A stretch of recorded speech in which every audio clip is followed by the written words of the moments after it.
think Christ calls out within our hearts. I think it's the truest thing about us, the Christ who lives in us, to enliven our lives with his, calling out, become a true son. In our case here, true men and true women, because that's what our world needs. If we're going to be the light of the world, and if we're going to be the salt of the earth, this is our calling. So, and I think as a consequence, probably all of us here have a desire to share the good news that has come to us with others, that they may come to know the Christ that we've come to know God's love and forgiveness and new life in Christ, just like we have. I think we're compelled from within to do that. The big question is, how do we do that? That's a good what. Share the gospel is a great what. But as you know in life, there's three big questions that we could ask about anything that we do. What, how, and why. What's the goal, right? That's pretty easy to define most of the time. How do I achieve that goal? What do I need to do in order to accomplish that goal? And number three, why is it so darn important anyway? What's the what, how, and why? So today, I probably would like to talk a little bit about the how. The how of how we share our faith, or how we get to the place where we can even share our faith with another, to gain the permission that they give to us to share our faith with another. And so what I've learned is to use the power of questions. Questions possess unbelievable power. As an example, do you know the first question asked in the Bible? It's an interesting one. The first question asked in the Bible is the question that was asked by the enemy of God and man. Indeed, as God said, you shall not eat from any tree in the garden. And the question did its job in the heart and mind of Eve, didn't it? For the first time in her life, that question caused her to doubt the very character and goodness of God himself. And that doubt led to ultimately reaching out and taking and eating and then giving to her husband, resulted in the fall of man. And we're bearing the consequences of that choice even today. The choice that happened because the enemy sowed a question into her mind. Then God follows up, by the way, with questions of his own. You might notice. Where are you, Adam? Who told you you were naked? Right? Have you eaten from the tree? What have you done? And then Cain. God asked several questions of Cain in chapter 4, doesn't he? Why are you angry? If you do well, will not your countenance be lifted up? By the way, where's your brother Abel? What have you done? You see what questions do? Questions put the ball in the other person's court, and it makes them think and process with a question. Jesus was famous for asking questions. He answered questions with questions lots of the time. Questions do that. And I found that when we begin to ask good questions, especially when we're sharing our faith with, by the way, let me just mention to you, questions are great inside the church too, by the way. Questions are good inside the church. I guarantee you, even in this room or in the churches that you go to, we all have assumptions that all of us believe the same things about common things. We all have assumptions that we all have the same understanding. But this is not true. As an example, go into your church and let me ask you the question, what is God's will for your life? If someone were to walk up to you and ask you, what is God's will for my life? What would you say? Could you give a definitive answer to that question, right? When asking that question of groups of people, I see a lot of times a lot of confusion on faces, or in personal interactions with people. There's a lot of confusion about that. Well, I don't know. Maybe I should I go to this school or that school? Well, that might, that's a good question. But what is God's ultimate will for your life? That's a big question, right? Well, If we go to the Bible, we could find out real quick. God's will for each of our lives is that we become like Christ. That's clear. Biblical texts tell us that. But a lot of people would not be able to answer with that question. Even in the church, we need to ask good questions to challenge our false assumptions about things. Oh, by the way, what is Christ's likeness? I've asked that question of a group of 140 staff members at Oak Hills, and our elders too. Guess what? Hardly any two answers come out the same. We need to ask questions and challenge our false assumptions to get to the truth. To get to the truth. Those are questions. Oh, here's a good one. What is the difference between an old covenant and new covenant way of relating with God and others? What is the difference? Is there any difference at all? If we're confused about that, Ted and I were just talking about that before we got started. We're confused about that. We will live soul-confusing, life-wearying lives trying to do our best for God. That's old covenant. Instead of new covenant, trusting Christ to be his best in me.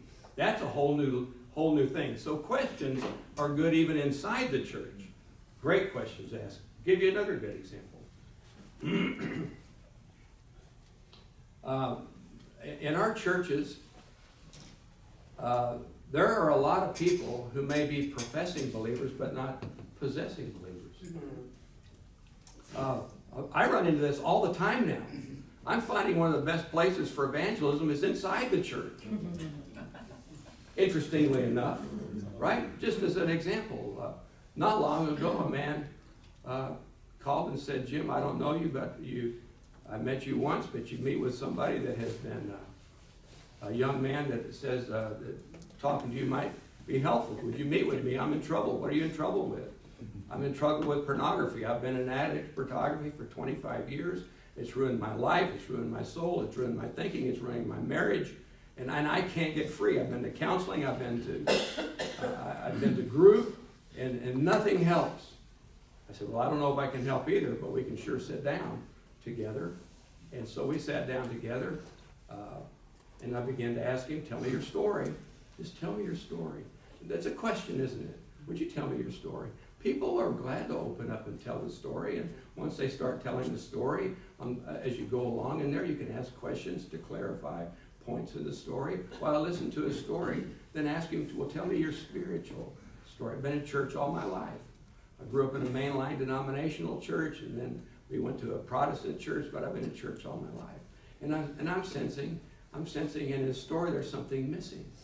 I said, "You know, there can be a big difference between a professing and a possessing believer." He says, "I have no idea what you're talking about." I said, "Well, a professing believer would be someone who says, I agree with the religious historical facts. There's a God in heaven, and he sent his son died for our sins, and he was buried and was raised from the dead and ascended to the Father. I agree with the religious historical facts, like I agree with the historical facts that George Washington was the first president of the United States, crossed the Delaware on Christmas Eve to defeat the Hessians, right?" But I said, that's a professing believer, but not a possessing believer. He says, "What is a possessing believer?" I said, "A possessing believer is someone who meets God on God's terms of relationship. And his terms of relationship is mutual, unconditional self-giving. And when it comes to self-giving, God says, I go first. My very nature is to give. My nature is love. A love that gives to give, not gives to get. This is my nature. And I go first when it comes to self-giving. I give my son to you, my son who will give his entire life for you. When it comes to self-giving, I go first. But will you meet me on my terms of relationship? Will you open your life to me? I know you profess to believe about me, but will you believe in me? Will you open your life to me and give your whole life to me? Only then can I come into you to make you the person I created you to be in relationship with me. I said, have you ever done that? He says, no, I haven't. I said, that's your next step. And until you take that next step, you will forever be addicted and a slave to that which has got you in its talon grip. But you open your life to me and give your life to me, I can come into you, and you've given yourself to a power that's greater than that which holds you in bondage if you want to be free. That's your next step. I rarely would ever say to someone across the table, would you like to receive Christ now? I don't like to do that. So that's your next step. You go from here and think about that. Because I want that to happen between them and God, in the privacy of it all. And so about 3 days later, he calls and says, Jim, I've taken that next step. From then on, when I got together with that guy, there's a different guy there. You know why? Because there's a new someone living in him now, giving that man his desires, his joy, his peace, and his power. A new someone came in to live in that man's life, and the man is walking in freedom now. So sometimes asking questions in the church is a good idea.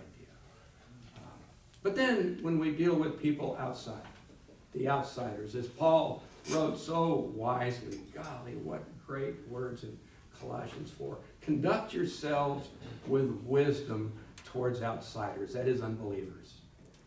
Make the most of your time. Let your speech always be with grace, seasoned as it were with salt.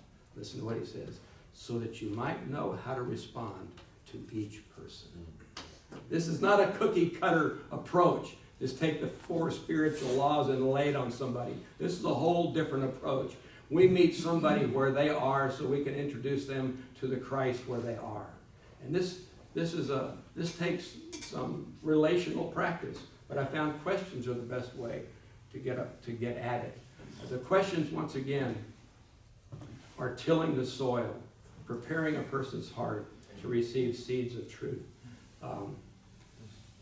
I could tell you a lot of stories about how I've learned to do this over a long period of time. But let me share with you this one. Let me share a few questions that are great openers. When we talk with people and get to know each other, and almost always when we listen to somebody's story, everybody has gone through something that's been difficult, challenging, a trial. And it could be a disease or an accident, or it could be a breakup of a marriage, it could be a wayward child, it could be, life is full of that stuff. And none of us are on the exempt list, are we? Here's a great question. Like a little Melissa who worked at the quarry, 23-year-old young girl, just a terrific athlete. This girl is so serious. Anyway, she shared, I was working with her on her golf game, and she shared an experience that she had, a particularly difficult one. And here was the question. Did you have a faith that brought you through that? Well, that's a pretty simple question, isn't it? But in answering that question, she's going to open up and reveal something about herself. And then once she opens up and reveals something and answers that question, that then gives me permission to ask the next question. We can't ever barge through the door. We can't do this. We have to let them reveal something, which then gives us permission to answer. She says, no, I don't have a faith that brought me through that. I don't believe in God anymore. And if I do believe in God, I think he's really mean. Well, that's a statement, isn't it? Well, that gave me permission to ask a question, didn't it? Why would you say God is so mean? Well, that question led to the suffering that she had experienced, and then all the children the thousands that are dying every day of starvation, and all the awful things happening in the world. Well, she's opened herself up to another question, hasn't she? By the way, let me just share the rest of this story, because when we seek to share our faith with another, the good news of Christ with another, people are going to parry the sword, and they're always going to come up with some objection. And one of the ones we most commonly will hear, I bet you guys have heard this, if God is so good as you represent him, and he's also almighty, then why all the pain and the suffering in the world? Why doesn't he do something about it? It's the question of pain and suffering and evil in the world. Why doesn't God do something about it? That he's all good and all powerful. This is a very common question that comes to us, and we need to have a good answer. So in thinking about how to answer that question, I answered Melissa this way. Let me ask you a question, Melissa. What is the cause of almost all the pain and suffering in the world? Because of poverty and wars and bloodshed and abuse and violence. What is the cause? She said, well, people are. So that's a good answer. But that raises a question, doesn't it, Melissa? What is it in us that makes us do to us what we do to each other? What would make man do to man? One of the questions at the bottom of your page, what's the man's condition? Why does man do to man what man does to man? What is the cause of all this? She says, I'm not sure. I said, well, Melissa, for me, I